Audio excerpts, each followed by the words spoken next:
Hello, I'm Nick Offerman, white male translator for Gaslit Nation. To sum up this week's episode, kleptocracy anywhere is kleptocracy everywhere. What's up, everybody? So here I am sitting in my car. And of course, yesterday, was when we got the word that our president, thinks that those who have served this country in combat, those who have died, those who have been shot down, those who have been captured, are losers and suckers. And, I'm going to tell you, it doesn't surprise me one bit coming from Donald Trump. The mere fact that he's only went to Dover Air Force Base 4 times in almost 4 years, and really it was really just nothing more than a photo op. He doesn't care about those of us that have ever served this country or those that are currently in uniform. And it shows with these actions. Him and his entire family should be banned from Arlington National Cemetery or any national cemetery for that matter. He should never be allowed and asked to put a wreath out for anyone. He only does these things for photo ops. He doesn't care about our military. And it's time that people wake your asses up and realize that this guy is not for you. This guy is an absolute, he's the head of a criminal organization, is all it is.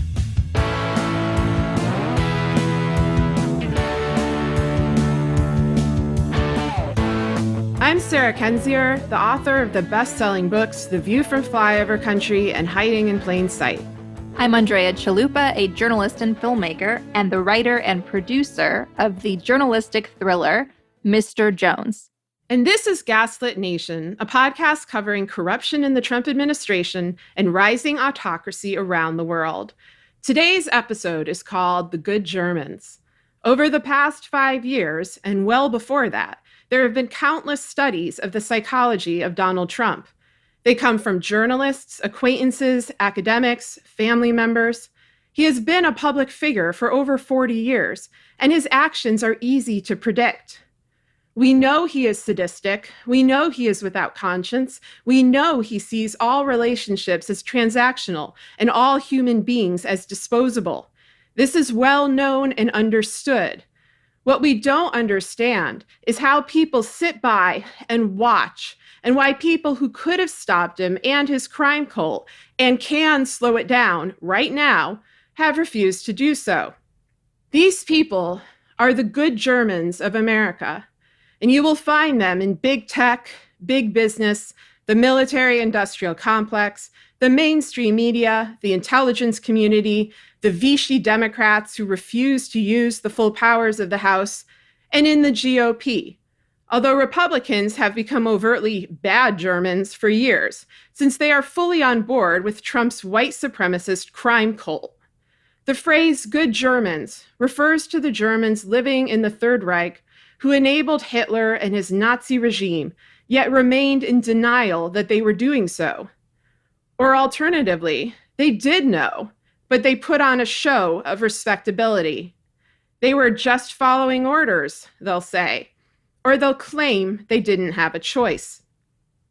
Fascism is about the limitation of choices. The way to prevent fascism is early, before you run out of options. Unbelievably, the US is still on the early side of fascism, though it is much farther along than we were even a year ago. That means people with power still have a choice, and they are choosing cowardice, complicity, and cruelty. This is a choice that they are making. They made their choice, and we at Gaslit Nation made ours. The other day, someone brought up the famous quote where Trump said he could shoot someone on Fifth Avenue and not lose his supporters. I wrote back, the real question of that quote, though, isn't why do his followers support him?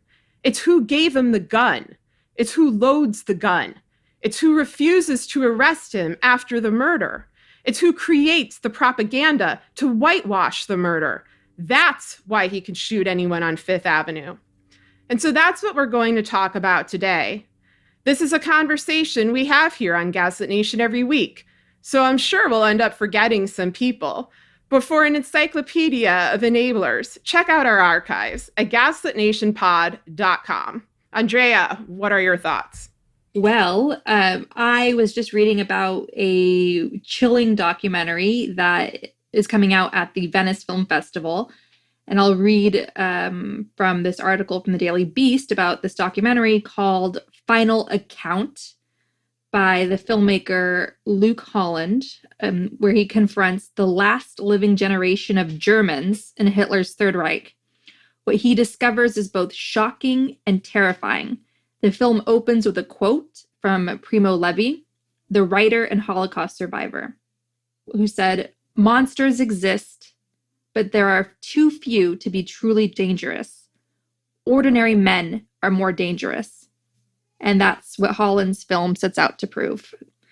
We will link to that so you can learn more about the final account in the show notes. Look out for this great article right up about it in the Daily Beast. And so history has shown us how we got here. History, of course, is a mirror for us to understand human nature and to understand the utter lack of creativity when it comes to the authoritarian playbook. Sarah and I are not reading tea leaves, we're reading history. That's why we've been ahead on all these great big stories. We're not a underground dancing cauldron of witches or whatever. We study authoritarianism, we study history. And that's why it was sadly easy for us to be ahead of the news and call all this stuff out, because the authoritarian playbook, it doesn't change. And authoritarians depend on complicit actors. Authoritarians depend on good Germans in order to come to power, consolidate power, and stay in power. So we're going to read also from this incredible essay that has been making the rounds during the Trump regime. And this is a 1941 essay for Harper's by the great journalist Dorothy Thompson, who met Hitler, interviewed Hitler, and tried to warn us very early on about Hitler. And in her 1941 essay, which is a game we can all play, look around our lives, look around whatever organizations we're in, and play this game. And the game is Who Goes Nazi? And she imagines this dinner party. It's a night full of sparkling people. And she goes through the room one by one and imagines which of these dinner guests would turn Nazi if they could. And in the end of this essay, she sums it up perfectly. And as you hear this, think about the people in your life that you have to deal with, whether you want to or not, who fit some of these descriptions. I know some of these people. So if I know some of these people in real life today, I'm sure you do too. So now from Who Goes Nazi? It's fun. Macabre. How do you say that word, Sarah? Macabre. I guess. I mean, as a Stephen King fan, I should know. Macabre. I don't know. Aren't you married to a French guy? Go ask him. I'm going to put like a French twist on it. It's fun. A macabre sort of fun. This parlor game of Who Goes Nazi. And it simplifies things, asking the question in regard to specific personalities. Kind, good, happy, gentlemanly, secure people never go Nazi. They may be the gentle philosopher whose name is in the Blue Book, or Bill from City College, to whom democracy gave a chance to design airplanes. You'll never make Nazis out of them. But the frustrated and humiliated intellectual, the rich and scared speculator, the spoiled son, the labor tyrant, the fellow who has achieved success by smelling out the wind of success, they would all go Nazi in a crisis. Believe me, nice people don't go Nazi. Their race, color, creed, or social condition is not the criterion. It is something in them. Those who haven't anything in them to tell them what they like and what they don't, whether it is breeding or happiness or wisdom or a code, however old-fashioned or however modern, go Nazi. It's an amusing game. Try it at the next big party you go to. Wow. Well, they do not make them like that anymore in journalism. I'll say that. And on that note, should we start discussing the modern... Here's a montage of all the people that have gone Nazi. Not even all. If we did all, it would be like, a Gaslit Nation 48-hour marathon if we could contain it to that. Yeah, so the media is one of the biggest problems we have in this phenomenon of the good Germans. Andrea has talked many times about Walter Duranty, the reporter who I made a film about it, Mr. Jones. Yes, and made a film about it, Mr. Jones, about Walter Duranty, the New York Times reporter who covered up Stalin's genocide in the 1930s. So, none of this is new. This phenomenon of reporters covering up dictatorial regimes, acting as propagandists, and also the sort of rare outspoken voices, like what Andrea just read, who condemn it. So, we're reliving history over and over again. Now, in terms of the media, obviously Fox News is well known as an appendage of the Trump administration, but the most dangerous outlets are the ones who pretend to be on the side of objectivity or accountability, while in reality printing dangerous propaganda to enable autocrats and to justify their most violent behavior. And of these outlets, the New York Times is by far the worst of the group. The New York Times is highbrow Breitbart, which is probably why their reporters tweet Breitbart articles. You see profiteering, like reporter Michael Schmidt withholding vital national security information for his book deal, and he is hardly alone in that endeavor. The book publishing industry is full of good Germans too, though we don't always know their names.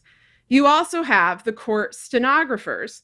The worst of these is Maggie Haberman, a palace intrigue reporter who functions as an in-house PR flack for the Trump regime.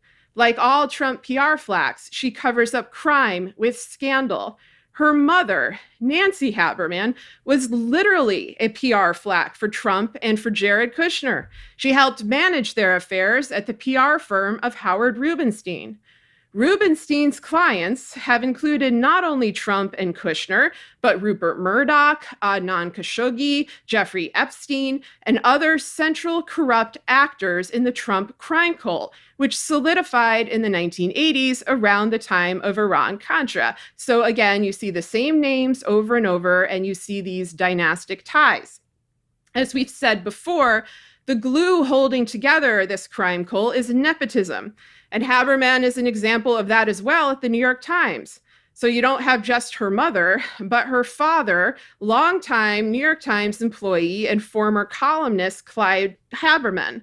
Clyde Haberman's pieces also served to whitewash Trump, playing down the threat he and his circle posed. He also wrote quite a bit about Giuliani, another key figure in the Trump crime cult, including a very interesting 1998 piece praising him for making World Trade Center 7 an ideal crisis center headquarters because it was, quote, bulletproof and bomb-proof. In retrospect, this column comes off like a sick little in-joke. We're going to put a link to this on our Patreon page so you could read it yourself.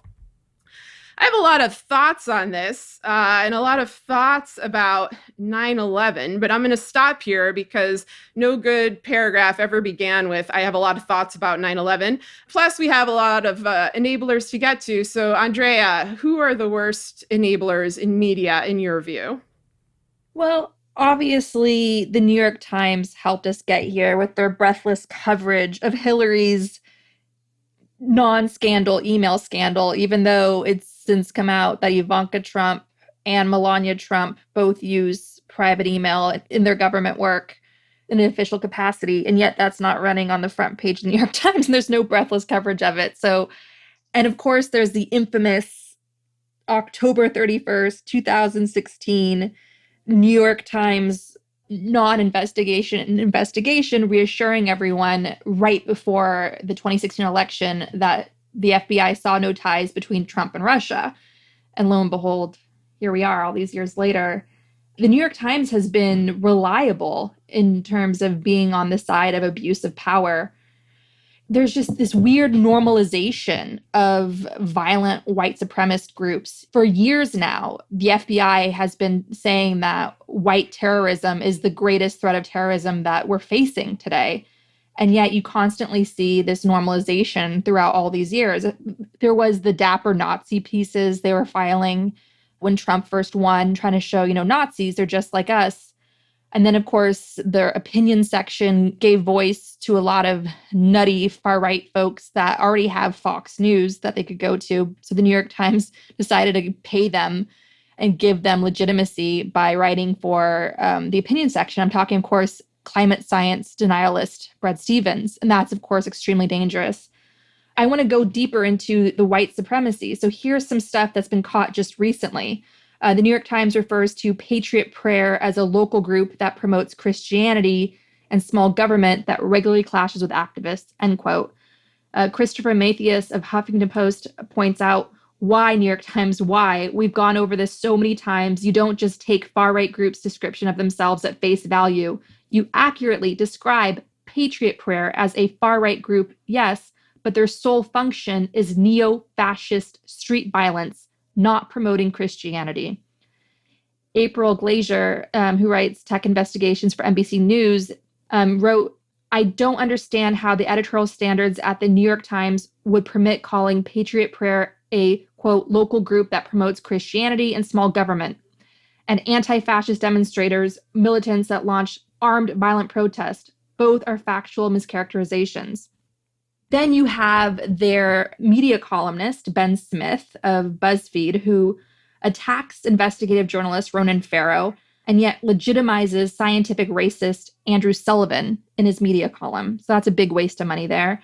As you mentioned, Michael Schmidt's book, cashing in on withholding information from the public, that the whole investigation into Russia and Trump was a sham, which, of course, we were pointing out on this show for so long. It would have been nice if Michael Schmidt had backed us up 2 years ago when we were saying all this and people were attacking us for saying it. So if you're wondering how did it get so bad, it's because of the hyper-capitalism of major media corporations like the New York Times, profiting off of the decline of our democracy in real time.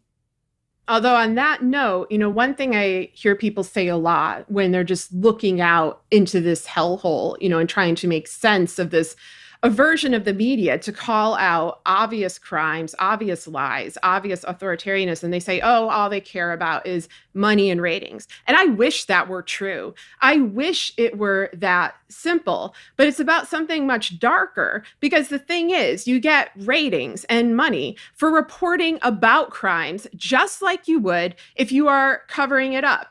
And with Trump and his cohort, you really have it all. You have the mafia, you have spies, you have sex crimes, you have treason. These are the classic topics that bring in mass audiences. And obviously, there's a deep hunger for this information, but you will not see them reporting it. You see them kind of skirting the topics, fluttering around it, or revealing it only after it's too late. If they know the Mueller probe is a deeply flawed, borderline sham of an investigation, which is what we were saying all along, they will wait until it is ended and until the damage is done to bring that fact forward. We're going to talk about other examples of that. They will bar people who have expertise and decades of experience covering these topics. During the 2016 election, David K. Johnston, who had covered Trump probably more than anybody else in the media, except possibly Wayne Barrett, who also went through the same thing. They knew about his financial crimes. They knew about his mafia ties.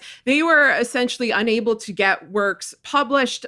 They would get, cable media appearances canceled. I also had this happen to me because I was talking about authoritarianism and the threat of authoritarianism and kleptocracy. We had Tim Snyder on our show a few weeks ago talking about how suddenly the New York Times would not publish anything he wrote about authoritarianism if it related to Trump, even though he's a leading expert on this topic. And so there is a darker agenda here. And the thing that I just wonder about is, why are you participating in this? Because again, there is a choice. You could do what we're doing. You could do what Tim Snyder or David K. Johnston or all these other good journalists are doing. And, one thing I should add is that it's more productive to raise people up who are doing a good job than to endlessly talk about those who are doing a bad job. This Good Germans episode is a Gaslit Nation special because we feel like, names need to be named. But also, I want to get into the psychology of this. I just don't understand, what is the appeal? We know that they are uplifting white supremacists. We know that they are legitimizing a mafia state. And we know that these activities are bringing about the decline and probable collapse of the American Republic. So what's in it for them? What's in it for them for the long run? That's what I wonder about, is the psychology of that choice. Because with Trump, it's very obvious. He's evil. He's a psychopath. He's greedy. He wants money. He wants power. He wants immunity from prosecution after being a career criminal all his life. Like, this isn't complicated. The rest of them, when you're handed that, you're handed this life, you're born into wealth and privilege. And this is the avenue that you are choosing. And again, it's not everyone. You brought up Ronan Farrow, who also was born into wealth and privilege and chose a different avenue, chose a moral avenue. But I just, I don't understand it. Like, there's just such a depth of heartlessness to it that the bad explanation of ratings and greed isn't even the worst of what they are willing to do and what they are willing to abet. Because with coronavirus, they are willing to abet mass death, and they absolutely know it, and they are fine with it. And that is why they are the good Germans. Yeah, well, it's just simple power. When you're on the side of power, that protects your own power. And it's access journalism. It's not just profiteering in real time, but it's access. They're protecting their access to all these stories. If they were to come out and blow the lid on the Mueller investigation being a sham as it was going on, there could have been a big dust up for them. That could have hurt some of the other stories they're working on. But they simply didn't want to rock the boat. That's the problem. They do not want to rock the boat. They want to continue clinging on to this sheen of respectability and being this big establishment force that they are the newspaper of record, when really they're just the newspaper of abuse of power again and again, right? Yeah. So access journalism is extraordinarily dangerous, and innocent lives, the most vulnerable, are always the ones who are at the greatest risk. And I made a film about this. Mr. Jones is a cautionary tale or horrific nightmare about the very real dangers of access journalism. It's the same forces playing out today. Yeah. And from there, I want to make sure we get through these topics. We'll move along to a favorite topic of the New York Times, which is military violence, which they are for. This is why they solicit op-eds from people like Tom Cotton, who encouraged the military to fire on American civilians. So the military, not all of them, but the leadership in many ways have been good Germans for Donald Trump. You may remember the mantra of "the generals will save us," and the praise for Mattis and McMaster and Kelly as the adults in the room. There were never adults in the room. There were only accomplices. This premise was idiotic to start with. All of these men had track records of inhumanity, but it is even more dangerous now. The Atlantic has published a new article that is supposed to be controversial, even though it only adds new anecdotes to a massive amount of information in the public domain, showing Trump's lifelong disdain and often hatred of the U.S. military. And I stress U.S. here.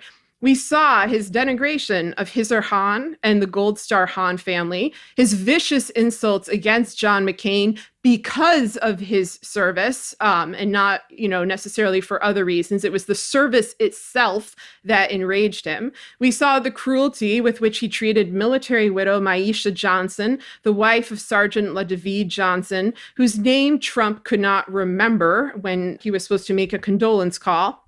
Back in 2018, I wrote an article for Fast Company laying out Trump's philosophy about the military and sacrifice.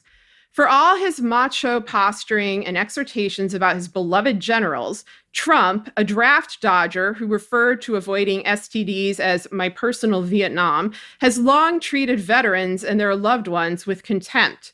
This contempt is not rooted in an aversion to the military as an institution. Trump bloated the military budget and has been striking the Middle East while threatening North Korea and other states, but an aversion to the concept of service to one's nation itself. Serving one's country is a sacrifice, and sacrifice terrifies Trump. The idea that one would risk oneself out of love, loyalty, or duty is alien to him. Sacrifice to Trump is a sucker's bet, a gamble beyond his comprehension, but one he is all too willing to let other Americans make. So this is just the same shit that's in the Atlantic article, right down to Trump literally using the word sucker to describe people who enlist in the military. So there's no reason to question the veracity of that article, even though it's written by Jeffrey Goldberg, the liar who helped get us into the Iraq War. What we see in that article, though, is just how far these modern good Germans will go.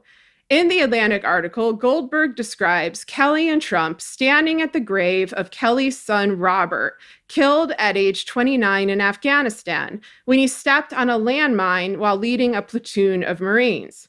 Trump, while standing by Robert Kelly's grave, turned directly to his father and said, "I don't get it. What was in it for them?" Goldberg writes. Trump went on to call those who serve in the military losers and suckers. The silence of these military good Germans, even when Trump is belittling their dead family members to their faces, is deeply unnerving in its own right, but also because the military may play a key role in the chaotic months ahead, particularly after the November election, in which Trump will refuse to concede and will encourage, civic violence, which he's already doing. This leads us to the question of who will the military serve, the Constitution or Trump? And so, yeah, Andrea, you have thoughts on this? The military knew what they were doing when Esper and others accompanied Trump to the church for him to do that big fascist pageantry Bible stunt where he held up a Bible. They knew what they were doing. And if there wasn't a big backlash against it, we'd probably have more military leaders by his side for more fascist pageantry. So I think we're all just waiting to see if we're going to have a free and fair election in November. And if we don't, the military is just going to stay in line as, like they have been so far. I don't see anybody. When you have authoritarian regimes, it's always the security forces that you need to pull somehow to your side. They see the situation as hopeless, so they cross over to the side of the people. But I just think these guys are going to stay in line and they'll give some sort of statements that are going to give false hope to people. But we're going to see more of the same should Trump steal this election, I believe. Yeah, and it's just a frightening thing because, of course, a military coup, I mean, I don't even know what to call this because our country was already hijacked by a Kremlin asset and is, being stripped down and sold off for parts. So I don't know if this would just be a taking back of the country. But anyway, you don't want your country occupied by the military. Like, that's not a good idea. It's not a good solution. It's something we want to try to avoid at all means. But of course, you don't want your country to descend into full-fledged autocracy. And yes, it always comes down to the military, to the security services, but also to the police. And as we mentioned on previous shows, the American police, which has always been a broken institution, it's been an institution where those officers, who wanted to speak out against brutality in their ranks are forbidden from doing so, heavily discouraged from doing so. The thin blue line is what creates the good German mentality within the police system. But they've been increasingly reminding me of the militia, that you see in former Soviet authoritarian regimes, this kind of hybrid of what we would think of in America as a police force mixed with, military components tied to a centralized state. I know you had some thoughts on that, right? On the role of the police going ahead. Oh, yeah, definitely. Because this is what helped Hitler in his rise. There were Nazis and local police forces that were providing cover for Hitler's brown shirts. They're all working in tandem. And we're seeing the same white terrorism play out today.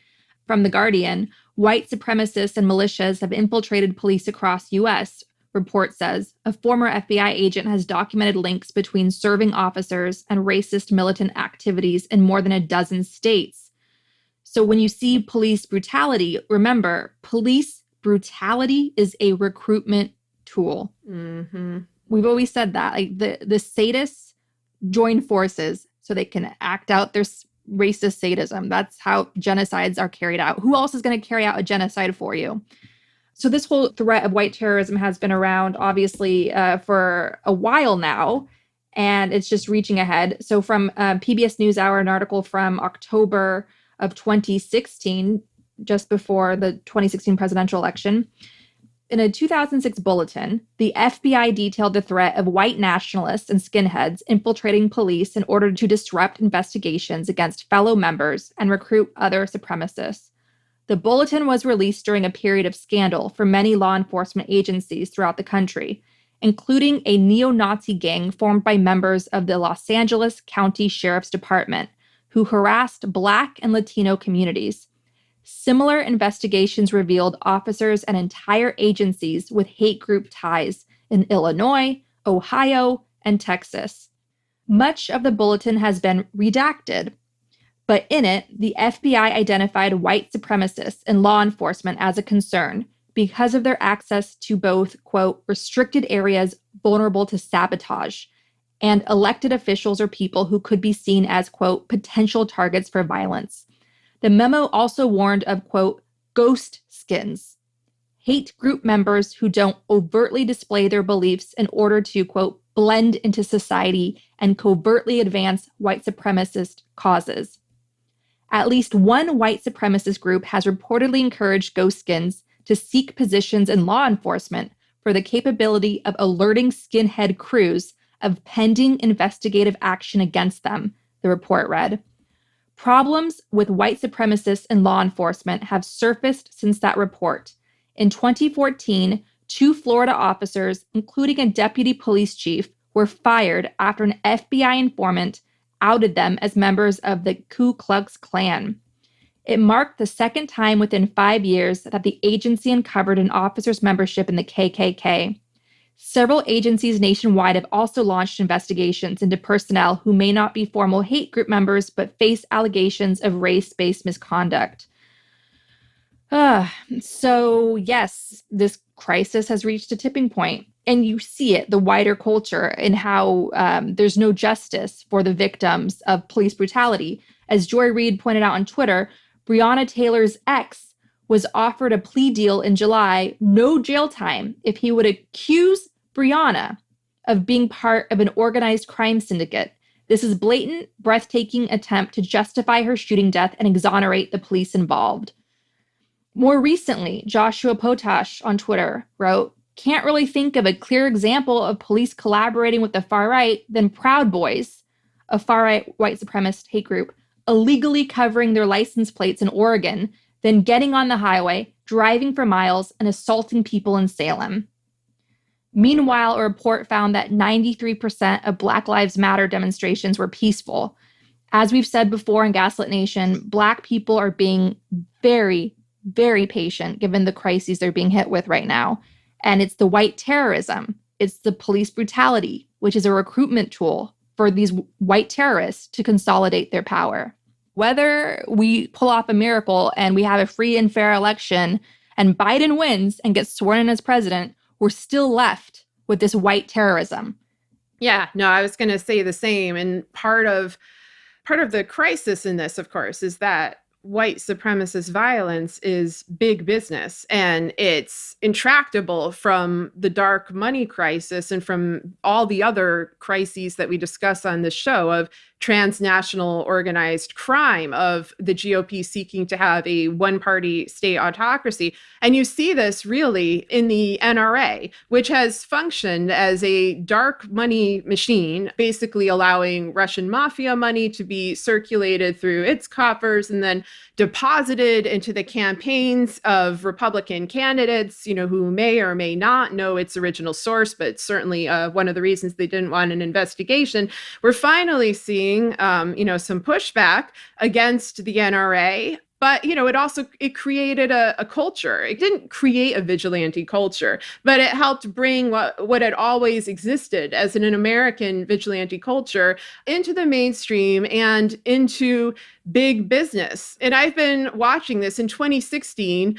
This was something I worried a lot about then, because I would go to Trump rallies as a journalist and talk to our over here supporters. They would talk about the expenditure they'd made in buying all this weaponry, all this equipment, and how they were waiting for Civil War II so that they could have the chance to let loose. And so this is a financial investment. There's this tendency of publications, especially like the New York Times, people living in these very elite urban enclaves, to kind of portray, the gun-toting pickup driver as like salt of the earth, as just a poor, woebegone citizen. That's not. It's people, much more along the lines of Donald Trump Jr. It's people who, or Eric Greitens. It's people who are pumping a lot of money into having that image and into creating a culture of violence, where violence is supposed to be linked to a rugged individualism. That's not that at all. It's part of a broader corporate apparatus, that's backed by the right wing and the Republican Party and dates back many decades. So I feel like we should move on to you first. Do you want to talk about the role of big tech? Because that also kind of ties into this. Exactly. So my goodness. So big tech, more like big, good Germans. So where do we even start? Zuckerberg, sorry. Obviously. And I mean, a lot of companies made money off of the Nazi regime and the Soviets. And Facebook is carrying on that tradition, as we've seen. And so are companies like Google. So I'm going to read some highlights here. April Glazier, again of Tech Investigations for NBC News, points out Google has drastically rolled back its diversity work due to fears of being perceived as anti-conservative. Sources say employees have been pushed out, programs cut, and workers have been discouraged from even using the word diversity anymore. We will link to her great reporting on that in the show notes for this episode. So her reporting goes on to point out that Facebook's excuse that it kept calls for violence in Kenosha up because Facebook's moderators weren't aware of how militias operate is hard to buy. Facebook has been providing space for far-right militia activity for a while. I reported this over a year ago. And then The Guardian is warning us of another white terrorist threat, which is the xenophobic, mass-murdering mafia state of the Kremlin. From The Guardian, Russian agency created fake left-wing news outlets with fictional editors. Facebook says Internet Research Agency also hired real unwitting freelance reporters, an operation Facebook has removed. So Facebook's trying to get some good PR for itself by taking care of an obvious scourge, but it's really not enough given how the far right is a forest fire on their platform. And Kremlin bots are all over that, just like they were in 2016. And the New York Times, FBI warned Facebook and Twitter that the Kremlin-backed Internet Research Agency set up a network of fake user accounts and a website. Yeah, so Facebook doesn't get points for finally listening to the FBI here. Really, it does not. And now Kyle Rittenhouse, who, if he were Black, he would not be alive today. Kyle Rittenhouse was decked out with an assault rifle. He shot 2 protesters, and he and his white terrorist buddies were preparing for this on a Facebook page, posting a call to arms to drive over to Kenosha with this purpose, essentially. And so all of this has been known for years, for several years, right? We've known about the white terrorist threat for at least a decade now. That authorities have been warning us, and big tech has been, acting like they see nothing, like Hogan's Heroes. That's how big tech's been. I see nothing. From the Washington Post from 2018, several incidents in recent years have shown that when online hate goes offline, it can be deadly. White supremacist Wade Michael Page posted in online forums tied to hate before he went on to murder 6 people at a Sikh temple in Wisconsin in 2012. Okay? Prosecutors said Dylan Roof self-radicalized online before he murdered 9 people at a Black church in South Carolina in 2015. Robert Bowers, accused of murdering 11 elderly worshipers at a Pennsylvania synagogue in October, had been active on Gab, a Twitter-like site used by white supremacists.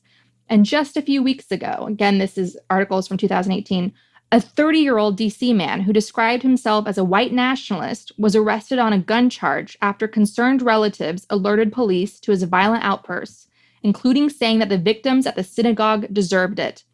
Police say the man was online friends with Bowers. The influence of the internet in fostering white supremacist ideas can't be underestimated, said Shannon Martinez, who helps people leave extremist groups as program director of the Free Radicals Project. The digital world gives white supremacists a safe space to explore extreme ideologies and intensify their hate without consequences, she said. Their rage can grow under the radar until the moment when it explodes in the real world. Yep.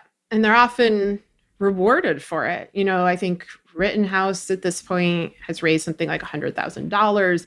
We've seen similar things in cases where officers have murdered an unarmed Black teenager or Black man. This happened with Darren Wilson and Michael Brown. There's an incentive. And then, of course, you have, the mainstream media apparatus contributing to that incentive, demonizing victims and sanctifying often these white men who kill, no matter how blatant they are, no matter how evil they are. I used to think the way to change that is you change the industry. But honestly, I feel like the industry is so deeply broken, so deeply immoral, that the thing to do is back independent media. It's pack up your bags and leave and start your own thing. And I've seen a lot of journalists doing this. And actually, I extend this to any industry. I think if you're unwilling to critique your own industry, then you're going to end up complacent in these crimes. And that's what we see across the board. We see it in tech. We see it in politics. We see it in the police force. We see it in the military. It's silence. It's silence, as violence and as complicity. And eventually one day, as these horrors accumulate, you will wake up and your conscience will be eating away at you, and you will be more vulnerable than you were before these atrocities began. Because when you see people turn on each other, when you see people sanction this kind of overt, relentless cruelty and violence, you're not actually protecting yourself by joining their side. You might think so at the time, but look at the history of these regimes, at the Nazi regime, at Milosevic's regime, at Mussolini. I mean, every example ends in collapse, ends in mass violence, ends badly for nearly everyone, except for a few profiteers. So, it is absolutely necessary to be brutally honest, to tell the truth, to not have blind loyalty or blind allegiances to parties or industries or prestige or what have you. That's hollow. When things collapse at this rate, when institutions are as untrustworthy as they are, what you're left with are your morals. What you're left with is your conscience and the way you treat people. And that is your choice. When I talked about everyone has a choice in the beginning of the episode, that is what I mean, because they can take everything else from you. They can take your material possessions. They can try to destroy your career, your livelihood, what have you, but they can't take who you are as a human being. They can't take how you treat people, and they can't take away what you will stand up for and what you will stand up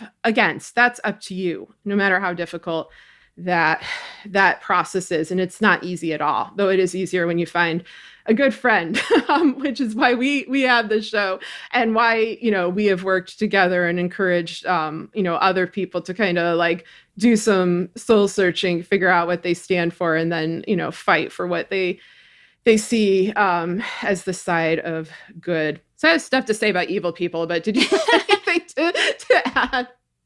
Yeah, I want to say use your power of free will, because you are always free. Even under fascism, under tyranny, your mind remains free. There's a lot of beautiful stories of resistance from the Soviet Union, people smuggling art and novels, and that existed, of course, under the Nazi regime. And no matter what happens in America, it's going to exist here. So your mind will always be free. Never forget that, and always fight to remind yourself of that. And so go use the power, your immense unlimited power of your free will, to go to gaslitnationpod.com and check out our 2020 survival guide. Look down at that list. It's your checklist of how we're going to fight back. Especially turn your attention to local state races, because that is where we're going to pull out this fascism by the root. You want to go to the bottom of the 2020 survival guide, where we list all these local state races, turning Pennsylvania blue. I'm talking about the local government there, making it a blue trifecta. Same with North Carolina, Iowa, Texas. This could really happen if we put our support towards these local state races. So understand that we have a lot of power in our hands right now to confront this menace, and we're going to do it by going to the 2020 survival guide on gaslitnationpod.com. You can find it on our homepage.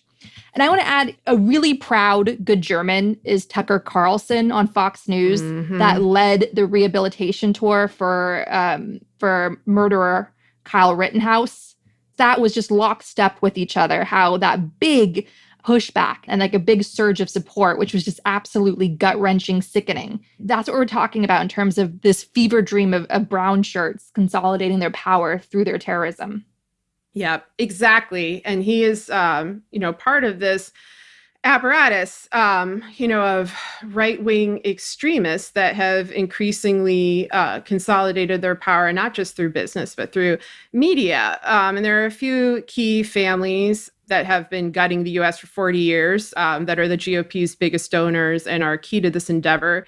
Among them are the Koch brothers, the DeVosses and Prince family, which includes, of course, Betsy DeVos, the Secretary of quote unquote education, or the gutting of education, and Eric Prince, her relative, who is a mercenary, very much a pioneer in the mainstreaming of militia organizations and of paramilitary troops, and just an all-around evil actor.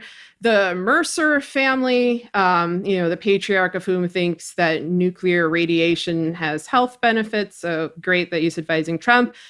Sheldon Adelson and his family, which are basically buying the Trump admin foreign policy, and so on and so forth.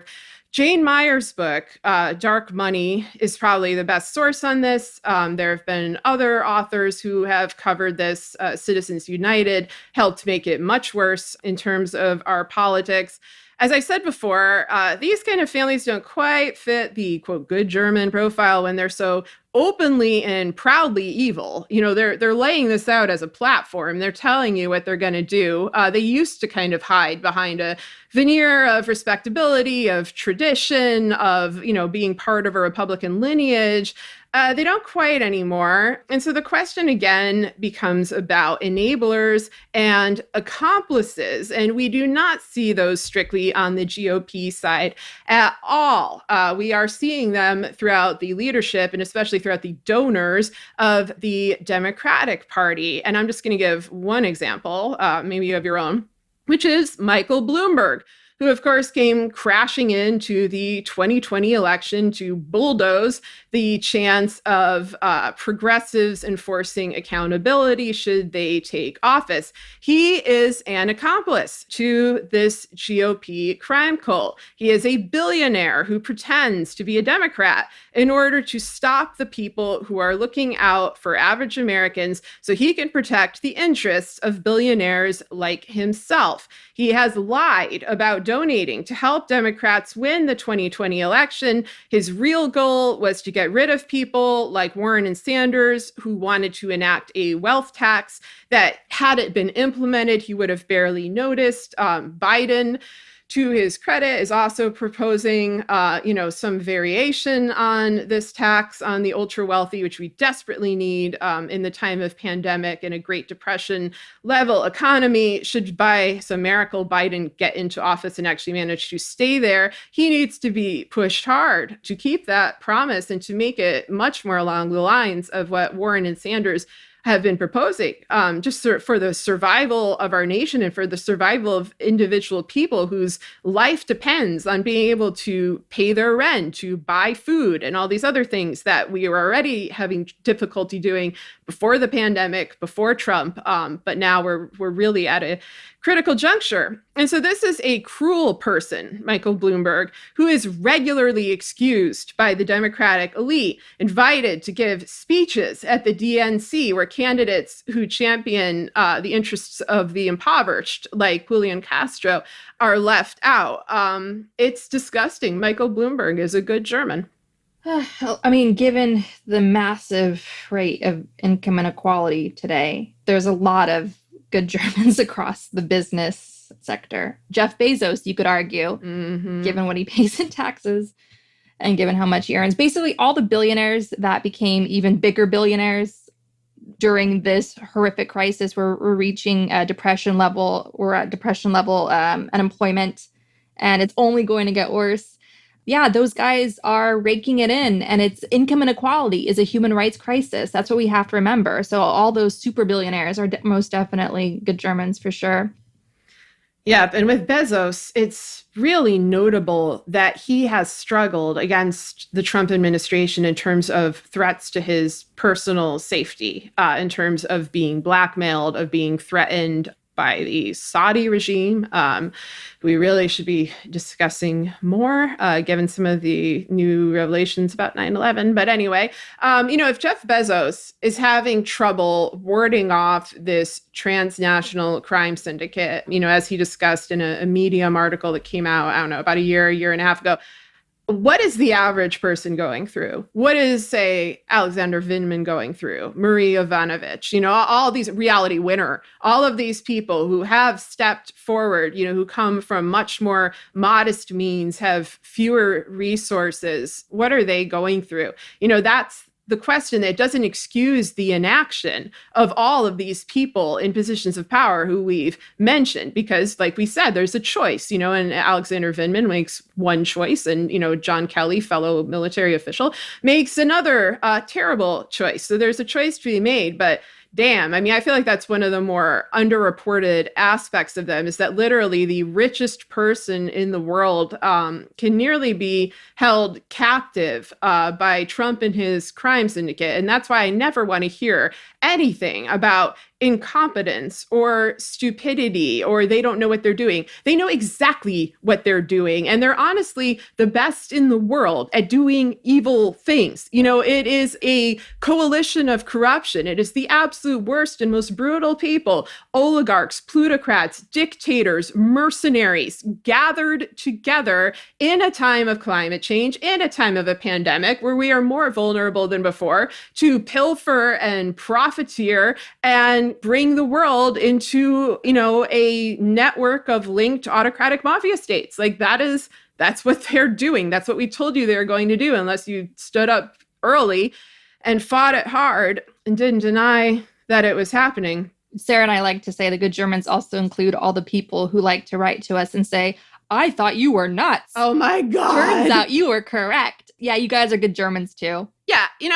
think about this when you write it. Like, we get this every day. We get, oh my God, I thought you were this raving lunatic conspiracy theorist. You had no idea what she's talking about, but it turns out you have 100% track record of accuracy on everything.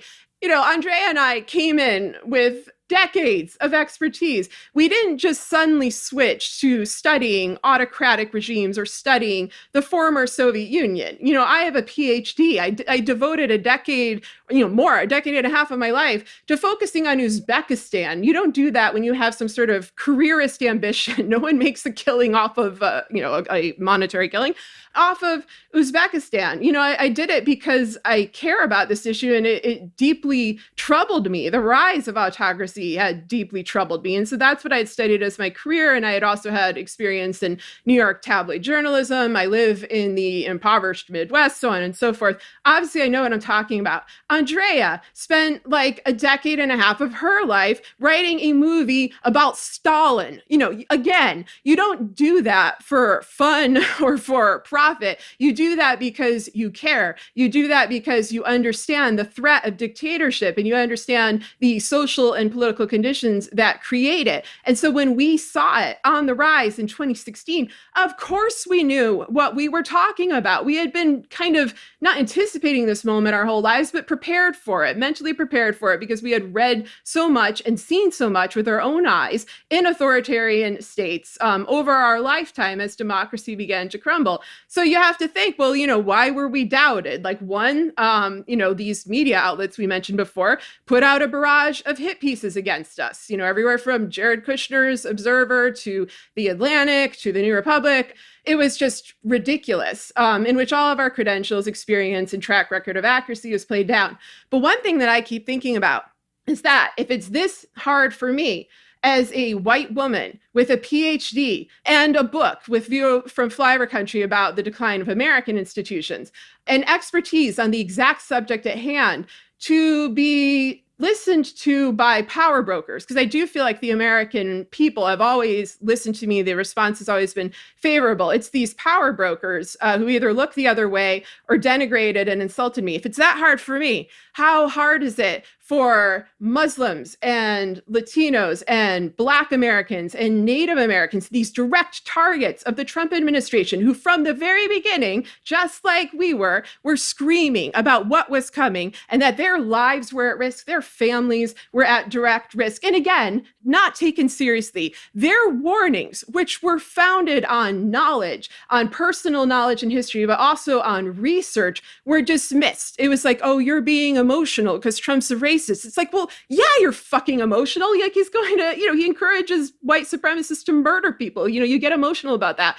But that's also, this is knowledge. This is wisdom that should have been utilized by people in power. They also were not taken seriously. And so, if you want to come and praise the track record of accuracy that Andrea and I have, which is not something that we enjoy. We did not want to be right. We very much wanted to be wrong. Go ahead and do it, but you don't need to throw in these misogynist insults, because they're often very misogynist. It's, hysterical, shrieking, blah, blah, blah, blah, blah.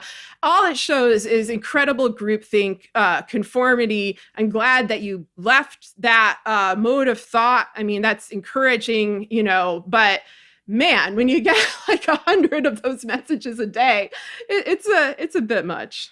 Yeah, I made a movie about the dangers of conformity. It's called Mr. Jones. Check it out.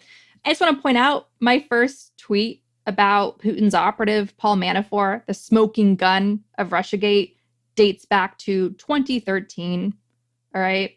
So we've been on this for a long time. It's been a long 7 years. I mean, that's the other thing is like, the information was in the public domain. And yes, we had an advantage in that we knew where to look because we were familiar with these people. We were familiar with this part of the world. But good God, anyone with will and hard work and determination could have found the same things we did. And many others did. It's not like we were the sole lone voices out there. There were other journalists, many of whom ended up having their work suppressed.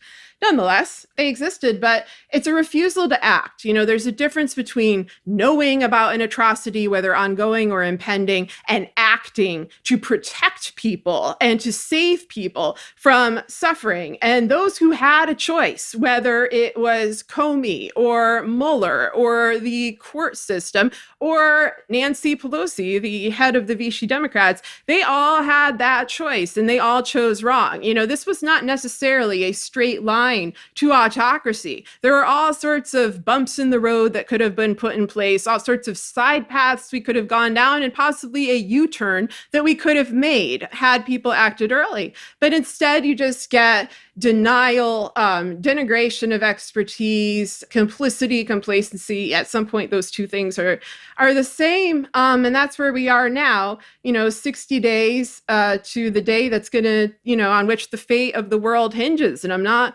overstating that. And it's people have to stand up. I mean, I sometimes just think to myself, my God, this would be so easy in a way if people would just tell the truth, if people would just be willing to name the obstacles in the road. That's what we've been doing with this episode. Like, we're not going to be vague, and we're certainly not going to kiss anyone's ass. But when I see people like good Democrats who are actually trying to solve these problems, who are trying to enforce accountability, tweeting that they would like to, use some power of the House, say inherent contempt, but they're blocked, not naming Pelosi as the individual blocking them from this power, not explaining how this directly impacts the public and how the public could be protected to a greater extent if this power were allowed to be used, because they fear her and they fear the donor network behind her and they fear these billionaires. But, we don't have time for timidity anymore. All we need right now is just brutal honesty. So for God's sakes, if you feel like you can't do anything else, tell the truth and stand up for the vulnerable. If you can do nothing else, at least try to do those two things. I want to end our Good German conversation with a shout out to one of the biggest good Germans on the Supreme Court, which is John Roberts, whose court gutted the Voting Rights Act. And now, according to a report from Reuters, southern U.S. states have closed 1,200 polling places in recent years That is all on you, good German John Roberts. And let's not forget who appointed him, the Bush crime family, those warmongers. From The Guardian in 2004, George Bush's grandfather, the late U.S. Senator Prescott Bush, was a director and shareholder of companies that profited from their involvement with the financial backers of Nazi Germany.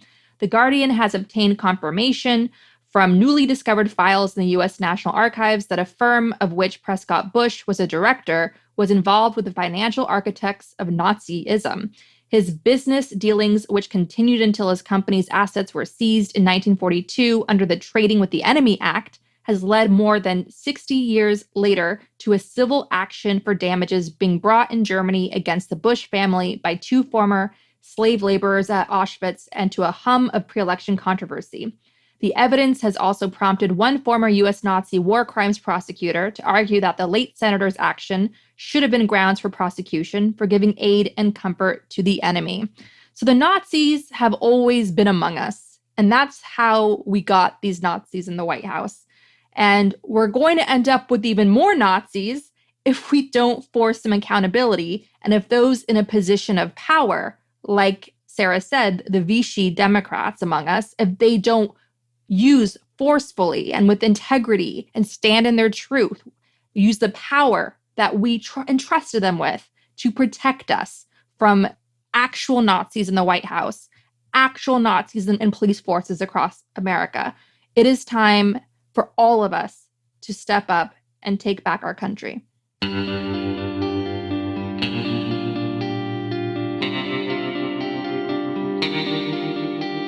Our discussion continues, and you can get access to that by signing up on our Patreon at the Truth Teller level or higher. We want to encourage you to donate to your local food bank, which is experiencing a spike in demand. We also encourage you to donate to Direct Relief at directrelief.org, which is supplying much-needed protective gear to first responders working on the front lines in the U.S., China, and other hard-hit parts of the world.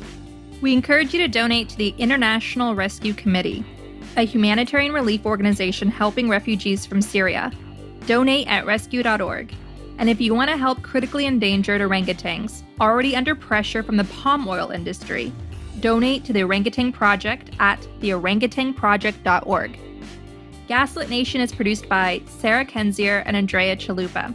If you like what we do, leave us a review on iTunes. It helps us reach more listeners. And check out our Patreon. It keeps us going. And also subscribe to our new YouTube channel. Our production managers are Nicholas Torres and Carlin Daigle. Our episodes are edited by Nicholas Torres, and our Patreon exclusive content is edited by Carlin Daigle. Original music in Gaslit Nation is produced by David Whitehead, Martin Vissenberg, Nick Farr, Damian Arriaga, and Carlin Daigle. Our logo design was donated to us by Hamish Smith of the New York-based firm Order. Thank you so much, Hamish. Gaslit Nation would like to thank our supporters at the producer level on Patreon: Suzanne McFadden, Gabrielle R., Ben Wheaton, Susan L. Powell, Michelle Swearingen, Rich Holcomb, Sean McDonald, Jeremy Thompson, Thomas Scheibe, Kelsey Malsum, Julie Matthews, David A. Walker, Mark, Barbara Kittredge, Ripon Rowe, Matthew Womack, Lorita Carol Strong, Sean Berg, Daniel Passaretti, Kristen Kuster, Benjamin Galuza, Kai Gillis, Toby, Jeff Thompson, Sharon Hattrick, Keith Gultshock, William Barry Reeves, Janet Robinson, John Atrix, Richard Smith, Emmy, Kevin Gannon, Sandra Colnins, Michael Steineff, Lindsay Eggleston, Oliver Ash, Ren, Kat Cooper, Katie Masuris, John Laughlin, Elizabeth Dove, Charles Othier, Evan Rosemore, Ray Alba, Piet Yitzma, Leo Chalupa, Lisa LaFlame, Katie McHugh, Rich Craw, Carol Golstad, Michael Woldridge, Greg Kreimer, Fontaine Carpenter, Jason Benke, Marcus J. Trent, Joe Darcy, Ann Marshall, Joel Newman, Victoria Nordgren, Solomon Hikes, George Hughes, Christine Morgan, D.L. Singfield, Matt Perez, Nicole Spear, Kelly Ranson, Brian Tajudin, Gustav Halsby, Christy Vital, Adam Levine, Maureen Murphy, Michelle Dash, Jans Alstrup Rasmussen, Zachary Lemon, Dorothy Kamerick, Victoria Olson, Alabama, Jason Rita, Margaret Moe, Alan Liu, Brian Collins, Sonia Bogdanovich, Catherine Anderson Karina, Lawrence Graham, Mike Tripico, Diana Gallagher, John Ripley, Ethan Mann, Jennifer Slavic, Rhonda White, David Porter, Kate Cotton, Lorraine W. Todd, Lynn Schneider, Kevin M. Garnett, Jared Lombardo, Karen Humphreys, Arena Guardia, Eric Kaplan, Tanya Chalupa. and Kristen Bredemus. Thank you all for your support of the show. We could not make Gaslit Nation without you.